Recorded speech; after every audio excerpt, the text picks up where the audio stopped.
해보도록 하겠습니다. 안녕하세요. 저는 50대 남자입니다.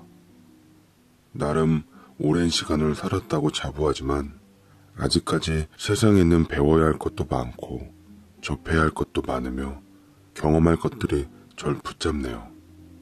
그렇지만 이런 제 마음가짐으로 인해 전처를 힘들게 하고 가정 대신 저만 생각했던 탓에 모든 원망을 받고 10여 년의 결혼 생활을 마무리 지었습니다. 그것이 벌써 40대 겪었던 일이었는데 그 후부터 10여 년이나 더 흘렀는데도 저란 사람은 바뀌지 않은 채 그렇게 살아가고 있었습니다. 저는 전처와 헤어진 후 절 이해해주는 여자를 만났고 비로소 제 운명의 짝이라고 생각했어요. 전처와의 이혼은 지금의 아내와의 만남을 위한 신의 한 수라고 여겼죠. 인터넷 의류 쇼핑몰을 운영하고 있었던 그녀는 패셔니스트답게 옷을 젊은 감각으로 잘 입었고 유쾌한 성격 탓에 누구에게나 인기가 많아서 그녀를 차지했을 때 그 쾌감이란 말로 다 못할 정도였습니다. 나는 당신이 하는 일에 터치 같은 거 하지 않아요. 그러니 당신도 내 하는 일에 터치하지 말고 우리 사생활을 지켜주며 친구같이 살아요. 필요한 건 각자 챙기고 생활하는 게 좋아요. 라며 말했던 쿨한 여자. 소신 있는 성격 덕분에 결혼이나 혼인신고 같은 것도 결국은 서로를 구속하게 만드는 거라며 그냥 살림만 합쳐 현재에 충실해 살자고 하더라고요. 가정보단 본인 일에 뜨거운 열정을 갖고 있는 그녀에게 저는 빠져들었고 매일매일 긴장감 있는 상태로 살면서 즐거운 시간을 보냈습니다. 허나 사람이 익숙해진다는 게 참 무섭더군요. 기대했던 불같은 사랑은 잠깐이었고 쿨하다 못해 너무나 시렸던 그녀와의 개인주의적인 관계는 절 간혹 지치게 만들었습니다. 물론 편하고 신경 쓸 게 없고 하는 건 좋았는데 가끔 같은 상황에서 전처가 생각나기도 하더라고요. 주말에 또 나가는 거야? 밥이라도 좀 먹고 나가지. 끼니 제때 안 챙겨 먹다가는 위상해. 그냥 가족이랑 같이 시간 보내면 좋을 텐데. 결혼했으니 취미생활 같은 건 좀 자제하고 아들이랑 좀 같이 시간 좀 보내고 해. 아빠를 하도 못 보니 학교에서 가족 그림 그리라니까 나랑 지랑 딱 2명 그려놨더라. 당신이 느끼는 게 좀 있으면 좋겠어. 라고 당시 잔소리를 주구장창 들어놓는 전처에게 항상 뭔가 전 억울하고 짜증이 났더랬습니다. 신발 오더를 받고 만드는 개인 사업체를 운영하고 있었던 저는 제 사업이다 보니 열심히 하고자 야근도 많았고 바빠서 새벽에 출근해 밤 늦게 오거나 집에 못 들어오는 것도 다 식구들을 위한 거라 생각했어요. 그런 공은 생각지도 않고 주말만큼은 내 시간을 가지려고 스트레스도 풀 겸 친구들이랑 어울려 다니며 취미생활 좀 갖고자 했던 걸 생태집을 잡고 가족과 시간을 안 보낸다며 유난을 떠는 아내가 정말 징글징글했지요. 끝내는 전처와 사이에 아들 하나를 두고 이혼했고 전처는 양육비를 제게 일시불로 받아낸 뒤 친언니가 있었던 뉴질랜드로 이민을 갔습니다. 그리고 얼마 안 가 취미생활에서 만난 2번째 그녀와 뜻에 맞춰 살림을 차리게 된 거였죠. 그런데 2번째 아내와 사실혼 관계를 유지하며 4년 정도 같이 살 때쯤인가 급격하게 사업이 어려워지기 시작하면서 경영난을 겪게 되었습니다. 회사를 살리기 위해 주위 인맥들을 동원해서 자금을 융통하려 했으나 사람들이 좋을 때만 친구고 잘 될 때만 친한 거지 막상 어렵고 힘들 때 목숨처럼 귀히 여겼던 사람들이 하나둘씩 제 곁에서 떠나기 시작했죠. 2번째 아내 역시 제가 어려워지니까 겉으로는 위로를 해주면서도 기분 탓인지 언제든 떠날 준비가 되어 있는 것처럼 보였어요. 외박도 잦고 제 어려움과는 상관없이 여전히 자신의 라이프 스타일을 고집하며 즐기면서 사는데 그게 전 너무 서운해서 화를 냈더니만 돌아온다는 말은 자기가 지금 어려운 건 알겠는데 이걸로 나한테 부담은 안 줬으면 좋겠어요. 내 딴에는 당신한테 도움 주려고 알아보고 있긴 한데 쉽지 않은 걸 어떡해? 나까지 죽상한다고 당신한테 돌아오는 게 있는 것도 아니고 자꾸 생투집 잡으려면 그만 끝내도 난 상관없어. 라고 했는데 저 역시 욱하는 바람에 화나고 노해서 이럴 거면 다 때려치고 헤어지자고 했습니다. 그렇지만 사람의 정이 참 떼내기가 어려웠던 건지 아니면 어려웠던 상황에서 혼자 남겨지는 게 무서웠던 건지 떠나려는 그녀를 다시 붙잡게 되더라고요. 정신적으로 힘들었던 상황에서 곁에 아무도 없으면 심적으로도 지탱하기가 힘들 것만 같았거든요. 시간이 지나갈수록 이미 사업은 살릴 길이 없게 돼버렸고 빚에 대한 압박은 점차 다가와 제가 갖고 있던 모든 재산에 손을 쓸 수가 없게 됐습니다. 저는 술에 의지하며 하루 이틀 힘겹게 버텨나가고 있을 때 갑자기 큰형의 연락을 받았습니다. 요새 많이 어렵다며 너 끙끙대는 모습 보기 힘들어서 가족들끼리 돈 좀 모았다. 마무리 잘 지은 다음에 처음부터 다시 시작하도록 하자. 너 한다면 하는 놈인 거 아니까 믿고 우리 돈 건네는 거야. 잘해봐라. 힘 좀 내고. 라면서 돈을 입금해 주겠다는데 저는 전화기를 부둥켜 안고 어찌나 울었는지 모르겠습니다. 막막하고 두려운 와중에 제게 도움 주었던 건 그래도 가족밖에 없었어요. 제 형은 십시일반으로 가족들에게 돈을 끌어모아 제게 건네었습니다. 생각보다 거액의 돈이라 전 받으면서도 형한테 고맙고 미안하다고 말했더랬죠. 저는 사업으로 빚진 돈들을 형제들이 모은 돈으로 해결을 본 후 밑바닥에서부터 다시 시작하기로 노력했습니다. 간신히 집 한 채는 지켰지만 유지할 능력이 되질 않아 그 집을 처분하고 작은 집으로 간 뒤 남의 밑에서 월급 받고 일했습니다. 두 번째 아내는 제가 작은 집으로 이사하자 미안하지만 그런 조그만 집에서 당신이랑 둘이는 같이 못 살아. 일단 내 오피스텔로 들어가서 혼자 지내고 있을 테니까 상황 나아지면 연락해요. 당신이 잘 해결하길 바랄게. 하며 끝내는 온갖 짐들을 싸갖고 나갔는데 더 이상 그녀를 붙잡을 수가 없겠더라고요. 원체 처음부터 그녀가 그런 성격인 걸 알고 만났으니 화를 낸다 한들 저만 비참해지는 꼴이었죠. 이런 순간 때문에 그녀가 결혼을 기피하고 사실혼 관계만 유지했나 싶더라고요. 저는 이를 악물고 같은 직종 내 회사로 들어가 창고 일을 전담하며 뼈 빠지게 일했고 그러다가 조금씩 돈을 모아 다른 사업을 구상하게 되었습니다. 바로 요새같이 필요한 전문적인 소독 방역 사업을 하게 되었죠. 창고나 가게, 어린이집, 유치원 등 열심히 사업 브리핑을 해가며 홍보했고 작게는 이런 소상공인들을 비롯해서 기업 방역까지 전담하게 되었습니다. 아주 성공한 건 아니었지만 그래도 어느 정도 편안하게 먹고 살 만큼이 되자 저는 조립몸을 풀었고 도와주었던 가족들에게 빚진 돈을 갚아 명예회복을 하게 되었어요. 덕분에 저는 작게 살던 집을 팔고 넓은 평수의 아파트를 대출 끼고 옮겨 탔습니다. 한때 제 전처가 출산할 때쯤 주변 학군이 좋아 애 키우기 좋다며 나중에 꼭 살고 싶다고 노래를 불렀던 그 아파트였네요. 당시 신축이라 가격이 꽤 나갔었는데 거진 20년 정도가 지나니 주변 시세보다 많이 안 오른 게 넘볼만한 가격이 되어 있어서 바로 계약했습니다. 제 이사 소식을 들은 두 번째 그녀는 제게 여태절 기다렸다며 연락을 해왔고 옛정 운운하다가 결국 솔김에 다시 살림을 합치기로 했죠. 예전에는 참 예뻐 보이고 눈부셨던 두 번째 그녀의 쿨함이 한번 큰일을 치러서 그런가 정이 크게 붙진 않았습니다. 단지 그놈의 외로움이 뭔지 옆에 혼자 있기 적적해서 술친구 겸 겸사겸사 드리게 된 건지도 몰라요.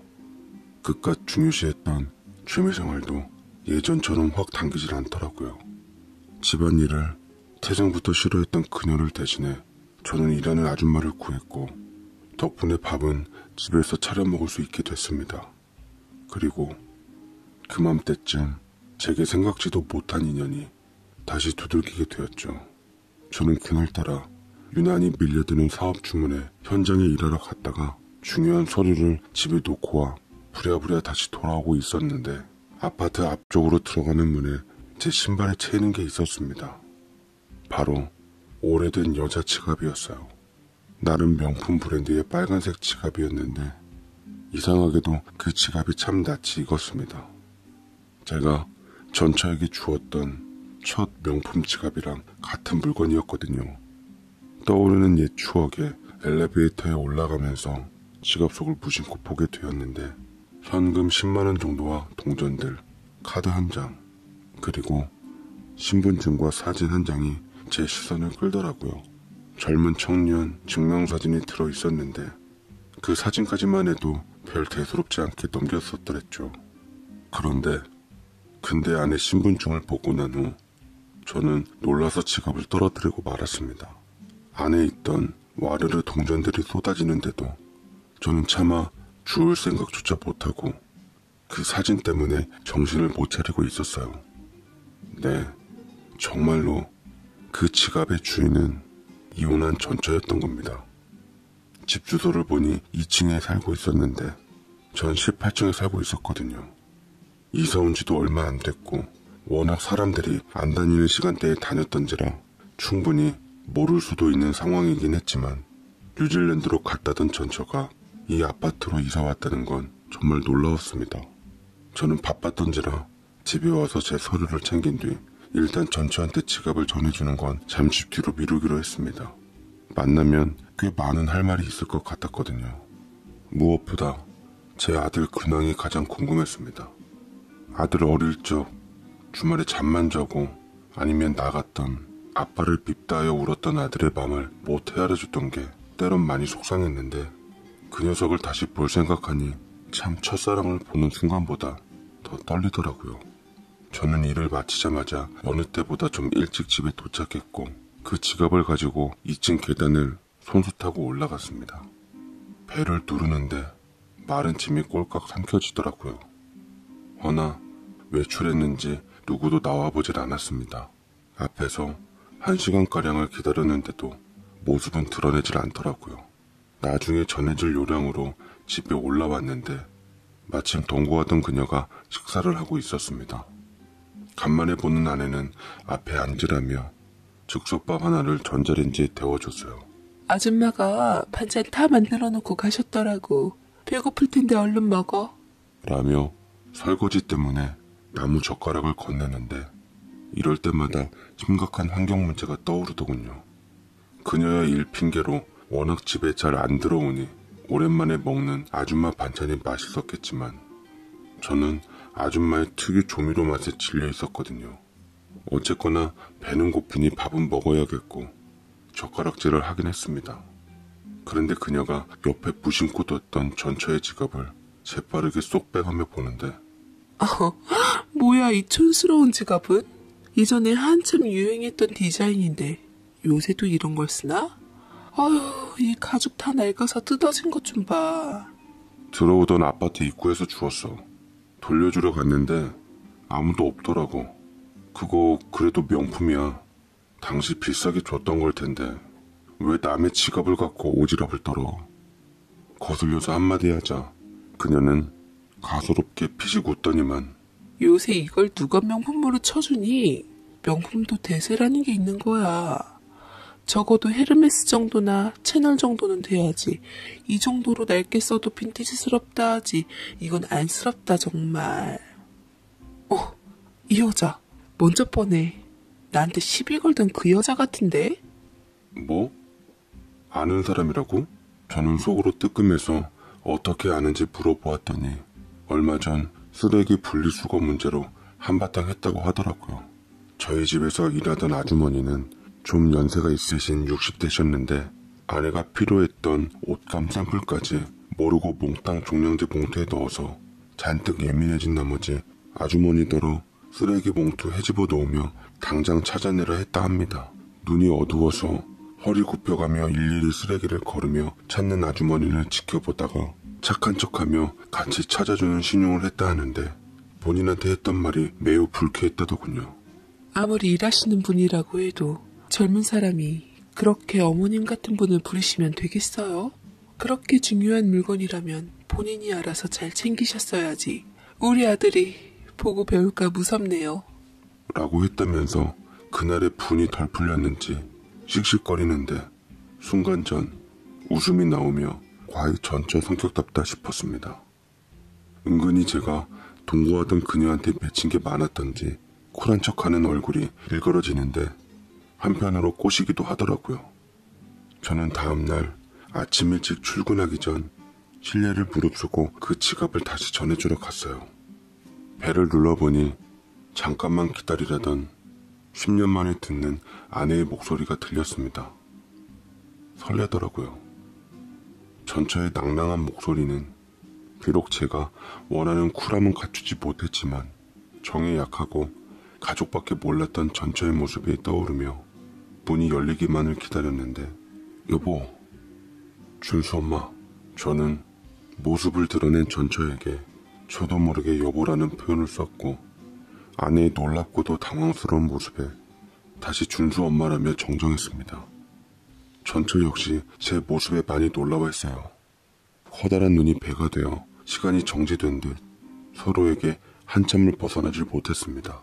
괜히 면목이 없어진 저는 자칫 실없고 희한한 사람이 될까 싶어 주운 지갑을 건네주고 돌아서려 했는데 그때 전처가 다시 저를 붙잡더라고요. 잠깐 얘기할 시간 있어요? 차라도 한잔하면 좋을 것 같은데. 물론 10년이 지난 얘기긴 했지만 못난 남편으로서 제 행동이 기억이 났다면 원수 보듯 하며 진저리를 쳐도 이상할 것이 없었는데 전처는 집 안으로 절 불러들였습니다. 안으로 들어가 보니 아내의 깔끔한 살림 솜씨가 유난히 돋보이더라고요. 식탁을 보니 아들이 급히 밥을 먹고 나갔는지 반쯤 남긴 밥과 반찬들이 있었습니다. 즉석밥은 꼴도 보기 싫어서 아침 식사를 거르고 나왔던 터라 저는 먹다 남은 밥을 아들이 썼던 숟가락으로 한술 떴는데 그걸 본 전처가 화들짝 놀라며 왜 먹다 남긴 밥을 먹어요? 아침 식사 안 했어요? 다른 끼니는 몰라도 그렇게 꼬박꼬박 아침 식사만은 찾는 양반이. 당신하고 이혼하고 아침 거르는 게 습관이 되다 보니 이젠 괜찮아. 근데 밥만 먹어도 달고 맛있네. 쌀 어떤 거 먹어? 라며 한 숟갈 더 입에 넣으니 미쳤다는 표정으로 가족용 가마솥에다 지은 밥을 누룽지까지 긁어 퍼주었습니다. 먹다 보니 체면치를 차리지 않고 허겁지겁 먹게 되는데 남은 반찬이 거의 없어 김치랑 마른 김 간장하고만 먹었는데도 꿀맛이더라고요. 조강지처의 밥상이 이런 건가 싶었습니다. 전처는 아련히 절 보다가 알아서 제가 궁금해할 부분들을 긁어주더라고요. 뉴질랜드로 갔다가 아들이 한국에서 대학 진학을 원해서 작년쯤 전세 얻어서 왔어요. 녀석이 대학 입학할 때까진 여기 있어야지 싶은데 당신을 이웃으로 만나게 될 줄은 몰랐네요. 내가 그렇게 이곳으로 가고 싶다 할 때는 귀뚱으로도 안 듣더니만 어떻게 이쪽으로 이사 왔대요? 저는 그냥 매물이 좀 싸게 나와서 왔더라고 둘러댔습니다. 새삼 당신과 아들 생각이 나서 이곳으로 왔단 얘기는 굳이 이 시점에서 필요하진 않아 보였으니까요. 그냥 전처랑은 오래 얘기도 안 했어요. 전처는 줄곧 아들 얘기만 하다가 곧 나가봐야 한다는 말로 사적인 얘기들을 모두 피했습니다. 근처 마트에서 오전에는 캐셔로 일하면서 오후에는 영어 학원에서 초등학생들 영어를 가르쳐준다 하더군요. 오랜 시간 동안 뉴질랜드에 있었으니 원어민처럼 능숙하진 않았으나 어느 정도 의사소통은 되는 것 같았습니다. 저는 이를 빌미로 영어로 제 사업에 대한 브리핑을 하고 싶은데 농담 반 진담 반으로 좀 도와달라고 했지만 아내는 더 이상 엮이고 싶지 않은 듯 보였어요. 대신 아들에 대한 만남까지 가리진 않았습니다. 아들이 보고 싶다고 말하니 전처는 어찌됐건 양육비를 일시불로 마련해준 보답으로 주말쯤에 약속을 잡았습니다. 주말을 기다리는 주중이 그토록 가슴이 뛴 적이 없었어요. 휘파람까지 불어대며 내내 기분이 좋았고 이를 본 동거하던 그녀가 같이 웃으며 궁금해했습니다. 뭔데 그렇게 즐거워? 하는 사업이 잘 돼? 돈 많이 벌었어? 나 사실은 요새 매출이 부진해서 찜해뒀던 명품 화가들도 계속 못 데려오고 속상해 죽겠어. 돈 있으면 우리 애들 좀 데려오게 해주라. 잊지 않았지? 좀 있으면 우리 만난 지 9주년 되잖아. 라며 명품샵으로 가자고 잘 졸라댔는데 보톡스 맞아 빵빵한 얼굴로 나이값 못하는 그녀가 이제는 부담스럽기 시작하더라고요. 서로 부담 안 주는 선으로 쿨하게 넘고자 했던 취지가 어그러져 버리니 언제까지 이 불편하고도 애매한 관계를 지속해야 할지 모르겠더군요. 그래서 진심으로 전초와는 상관없이 우리 9주년 되기 전에 끝내자고 했습니다. 더 이상 난 쿨함보다는 따뜻한 정이 고프다며 일하는 아주머니 조미료 음식보다는 내 가족을 위해 손수 건강 생각하며 만들어준 음식이 그립다며 당신은 명품들이 아가로 보이고 드리고 싶겠지만 난 보듬어주는 내 가족들과 함께하는 보금자리를 되찾고 싶다고 얘기를 했더니 두 번째 아내는 그 자리에서 아무 말도 안 하고 짐을 챙긴 후 미련 없이 떠났습니다. 매번 그런 그녀를 붙잡았던 저였기에 이번에도 붙잡아 줄 알고 그렇게 떠난 건지도 모르겠어요. 하지만 제가 진정 원하는 걸 찾았던 저로서는 더 이상 그녀를 붙잡을 이유가 없었습니다. 지지부진하게 매달리지 않았던 그녀의 쿨함이 그때만큼 반가웠던 적은 없었네요. 저는 주변을 정리한 후 가벼운 마음으로 주말 약속에 전처집을 방문했습니다. 이제는 길에서 보면 알아보지 못할 정도로 훌쩍 자란 아들이 저를 봤더라고요. 아빠지만 기억이 잘 안 나는데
뉴질랜드식의 제스처를 우스꽝스럽게 지은 후 같이 식사를 했습니다.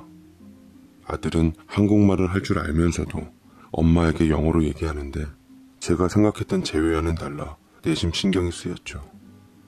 아빠로서 아들에게 그동안 어떻게 지냈냐며 한국에서 학교 생활은 적응할 만하냐고 물었더니만 네 한마디 하고 틈을 안 주더이다. 저를 투명인간 취급하며 지 엄마와 재미나게 얘기하는데 대화에 끼려고 무던히 노력하고 싶어도 영어가 쉽지 않아 못 끼었죠. 이럴 줄 알았으면 아들이 어렸을 적 아빠라고 매달렸을 때 부지런히 아빠라는 존재를 기억에 심어두는 거였는데 지난날에 후회스럽고 반성하게 되면서도 아들에게 섭섭했던 건 어쩔 수 없었습니다. 그 이후로도 상황은 크게 나아지질 않았어요. 전처는 그래도 제 아들이 친부와 잘 소통되길 원해 여러 번 자리를 마련해 주었건만 아들은 그닥 반기질 않았습니다. 그 옛날 제가 어린 아들에게 그랬던 것처럼 말이죠. 마음이 심란해진 날들을 보낼 때 큰형이 제게 연락을 했습니다. 어머니께서 계단에서 발을 헛디뎌 입원했다더라고요. 그래서 병원 이름을 알려주며 한번 가보라 하는데 전 언젠가 어머니께서 제 아들을 보고 싶다 한 게 떠올라서 우리 아들이 한국에 돌아왔다며 조만간 함께 가겠다고 했죠. 어떻게든 아들과 만날 구실을 만들고 싶었습니다. 자주 봐야 정도 드는 법이니까요. 그런데 형의 반응이 뭔가 예사롭지 않더라고요. 이미 모든 걸 알고 있는 사람처럼 말이죠. 저는 내친 김에 두 번째 그녀와 헤어졌다는 사실과 전처가 아들을 데리고 한국으로 와서 아랫집에 산다는 것, 그리고 전처를 만남으로써 내가 원했고 그리워했던 것에 대해 알게 되었다고 얘기했더니만 형이 주저하다가 무겁게 얘기를 꺼냈습니다. 이건 너한테 미안한 얘기지만 난 더 이상 재수 씨랑 준수맘 불편하게 안 했으면 좋겠다.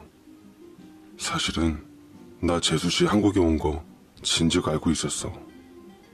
그리고 그때 너 어려웠을 때 가족들이 보태줬던 돈뿐만 아니라 재수 씨가 너한테 일시불로 받아간 양육비도 함께 돌려받아 넣었던 거 모르지?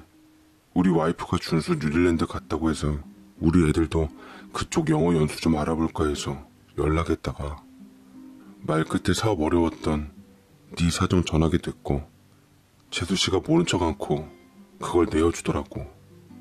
준수랑 타지에서 많이 힘들었을 텐데도 너 맘 쓸까봐 끝까지 밝히지 말아달란 사람이어서 준수 엄마가 참 그런 진국인 여자 놓치고 너 안쓰럽다 했다 정말. 뭐? 그게 정말이야?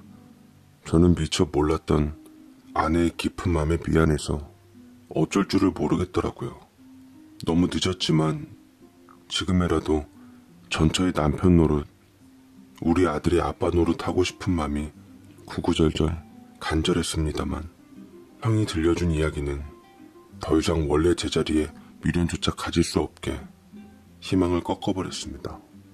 재수씨, 뉴질랜드에서 좋은 사람 만나서 재혼했어.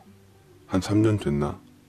지금 재수씨가 살고 있는 집도 얻어주면서 준수 한국에서 교육 지원도 해주겠다고 한 것 같더라.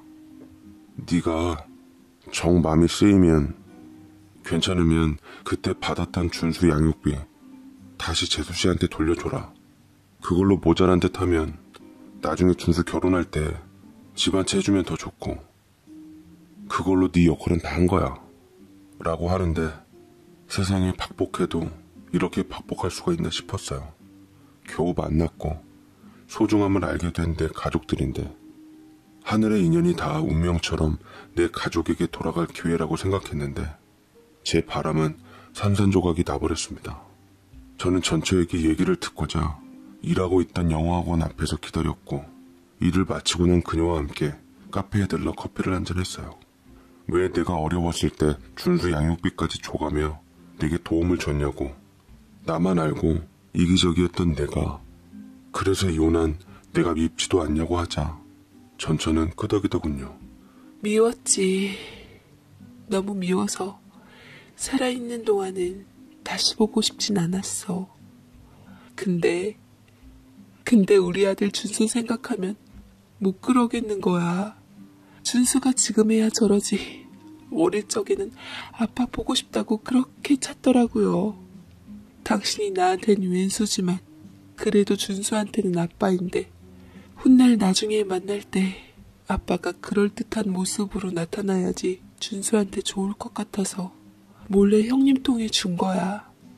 그것도 뭐 준수를 위해 쓴 거나 마찬가지니까 내게 미안할 필요도 고마워할 필요도 없어요. 재혼했다며? 그 사람 사랑해서 한 재혼이야? 그 사람으로 인해 당신이 많이 행복했어? 살기 위해 한 재혼이었지. 준수랑 나 기대서 의지하려고. 그래도 당신과 살았을 때보다는 마음도 편하고 행복해. 날 귀찮아하지도 않고 가족들을 위해 시간 보내주는 그 사람이 고마워. 나는. 그래, 당신이 행복하면 됐지.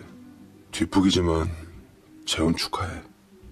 저는 애써 웃는 얼굴로 전처에게 재혼 축하한다는 얘기를 전했고 내내 사양했던 준수의 양육비를 다시 억지로 넣어주었습니다. 전처는 고맙다고 하더라고요. 이웃으로 만났던 전처는 그 후부터 4개월쯤 후에 뉴질랜드로 돌아갔고 저는 한국에 대학 입학을 하게 된 아들과 살게 됐습니다. 원래는 그냥 2층에 있던 곳에 홀로 살려 했지만 아들이나 저나 혼자 살기에 집이 지나치게 넓기도 했고 우리 아들은 지 엄마의 뜻을 받들어 아빠인 저와 같이 살겠다는 뜻을 밝혔죠. 아내와의 부부로서 인연은 끝났지만 아내가 바라던 대로 저와 제 아들은 부자지간으로서 벌어졌던 틈을 조금씩 메우고 있는 중입니다. 맨날 영어로만 말하며 대화를 피했던 녀석이 서투른 한국 발음으로 제게 말도 많이 걸고 방학 때는 저희 회사에서 아르바이트까지 하며 든든한